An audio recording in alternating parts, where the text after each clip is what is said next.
네, 안녕하세요. 멘탈리전무다의 철이형입니다. 네, 테슬라의 기가 베를린이 드디어 정식 오픈을 합니다. 기가 베를린은 3월 22일 화요일 딜리버리 이벤트를 통해 공장에서 생산된 첫 번째 모델 Y의 고객 인도를 시작으로 정식 양산 가동이 시작됩니다. 기가 베를린은 원래 작년 3분기에 오픈이 예정되어 있었죠. 하지만 테슬라가 여기에 배터리 공장을 추가하기로 결정하면서 지연이 시작되었고, 이후 환경단체들의 반대 운동과 물 사용에 대한 허가 지연 등으로 반년 가까이 승인이 지연되다 드디어 올해 3월 4일 최종 허가를 받았고, 이후 생산이 시작되었습니다. 그리고 3월 22일 드디어 첫 생산된 차량을 고객에게 인도하게 되는 것이죠. 일론 머스크가 기가 베를린의 오픈 행사에 참석하는지 여부는 공식적으로 발표되지는 않았는데, 로이터 통신의 보도에 따르면 일론 머스크의 개인 항공기가 현재 텍사스에서 베를린으로 이동을 완료한 것으로 보이기 때문에 아마도 깜짝 출연을 할 것으로 예상이 됩니다. 현재 테슬라의 주가는 반등하는 시장 상황과 맞물려서 며칠째 상승을 지속 중인데요. 아마도 기가 베를린의 오픈이 주가에는 단기적으로 긍정적인 영향을 미쳤을 가능성이 크고요. 그 얘기는 반대로 오픈 행사가 열리고 나면 뉴스의 파라라가 나올 수도 있다는 뜻이 되겠죠. 뭐 단기적인 주가 흐름이야.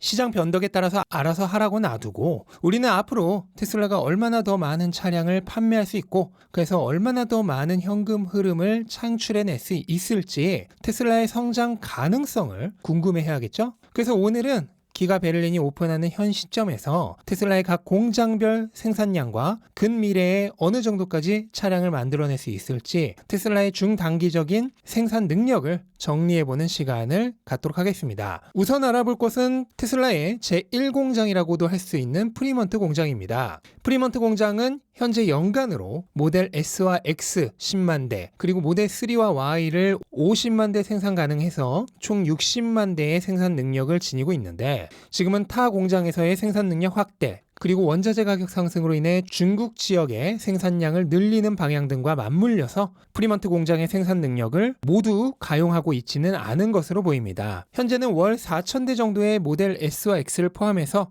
한 달에 4만 대에서 4만 5천 대 정도를 생산하고 있고요. 이에 따라 올해 말까지 총 50에서 55만 대 정도의 차량을 생산해낼 것으로 보입니다. 프리먼트 공장과는 반대로 기가 상하이는 공식적인 생산 능력치인 연간 45만 대보다 이미 훨씬 많은 차량을 생산해내고 있고, 내년까지 생산 능력을 계속해서 증가시켜 나갈 예정입니다. 기가 상하이는 현재 월간으로 6만 대 이상의 차량을 생산하고 있고요. 이 수치를 점점 더 늘려나가서 올해 말이면 월간으로 8만 대 정도를 생산할 것으로 예상됩니다. 이에 따라 올해 말 상하이 공장의 최대 생산 능력은 100만 대에 가까워지는데, 다만 현재 중국에서 코로나 봉쇄 정책을 강화하고 있고, 이에 따라 실제로 상하이 공장도 이틀간 가동이 중단되기도 하였죠. 앞으로도 이렇게 가동에 영향을 미치는 상황이 더 있을 것으로 간주하는 게 현실적일 것으로 보이고, 그렇게 되면 올해 실제 생산하는 차량의 수는 약 80만 대에서 90만 대 사이가 될 것으로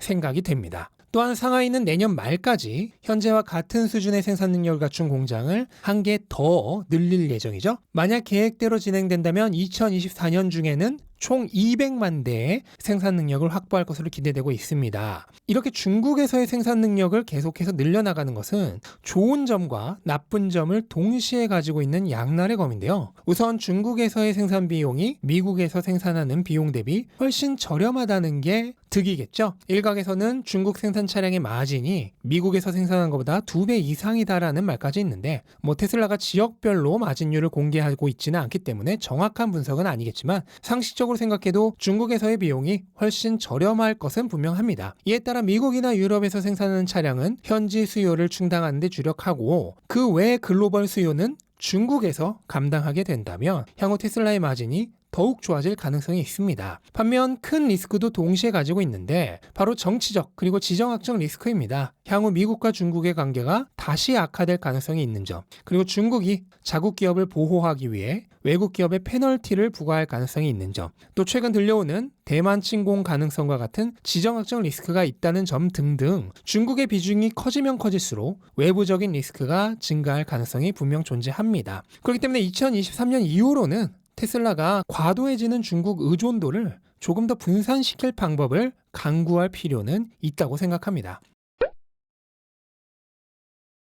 그리고 드디어 3월 정식 인도를 시작하는 기가 베를린인데요. 기가 베를린은 이미 3월 초부터 정식 생산을 시작하고 있고 현재 단계에서는 생산량이 그렇게 많지는 않습니다. 월간으로 1000대가 조금 넘는 생산 능력을 가지고 있는 것으로 알려져 있고요. 연말까지 생산 능력을 계속 확대해 나가서 2022년 말이면 월 15,000대에서 2만 대 정도를 생산 가능하게 될 것으로 보이고 그렇게 되면 올해 총 생산량은 10만 대 정도가 될 것으로 생각됩니다. 기가 베를린의 최대 생산 능력은 50만 대이고 아마도 2023년 말이 되어서야 최대 생산 능력을 확보할 것으로 예상이 됩니다. 당연한 얘기겠지만 이 50만 대가 끝은 아니고요. 이후로도 필요하다면 생산 능력을 더 확보하기 위해 추가 증설에 들어갈 가능성도 충분히 있다고 여겨집니다. 그리고 기가 베를린에 이어 4월 초에 정식 오픈 행사를 갖는 기가 텍사스입니다. 텍사스 역시도 이미 차량 생산에는 들어가 있는 상황이고요. 현재의 생산 능력이나 향후 생산 능력 증가 기대치 역시도 베를린과 거의 동일합니다. 2022년에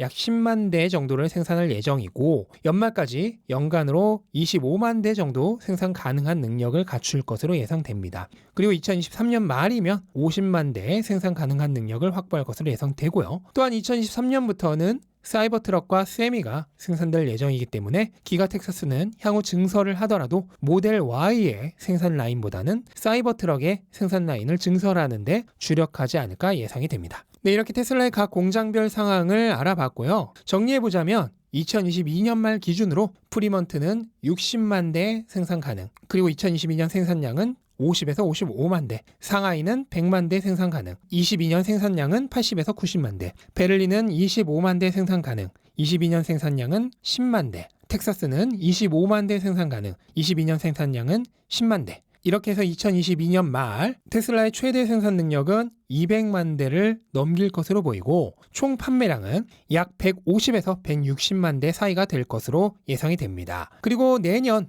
2023년 말 기준으로는 최대 생산 능력이 300만 대 이상, 그리고 총 판매량은 2022년에서 50% 정도 증가한 220에서 230만 대를 예상하고 있습니다. 네, 현재 시장은 테슬라의 성장 가능성을 이것보다는 현저하게 낮게 보고 있고요. 바로 이러한 전망치의 차이가 주가의 차이를 만들어내고 있습니다. 다만 지금의 테슬라의 주가는 시장의 일반적인 전망보다도 낮게 형성이 되어 있는데 이건 금리 인상과 러시아 사태로 인한 투심이 극도로 악화되면서 생긴 시장 하락에 따른 영향이고 테슬라의 개별 기업 문제는 아닙니다. 그렇기 때문에 현재의 주가는 어느 쪽의 의견이 맞는지와 상관없이 성장 가치 대비 매우 저평가되어 있는 상태이고요. 문제는 지금이 아니라 앞으로겠죠. 만약 테슬라가 앞으로 딱 시장이 예측한 정도로만 성장을 한다면 테슬라의 주가 역시 큰 상승을 기대하기는 어려울 거고요. 반면 테슬라가 시장의 예측이 틀렸다는 걸 증명해낸다면 시장 분위기가 좋아지고 투심이 돌아올 때 폭발적인 주가 상승을 기대할 수도 있을 것입니다.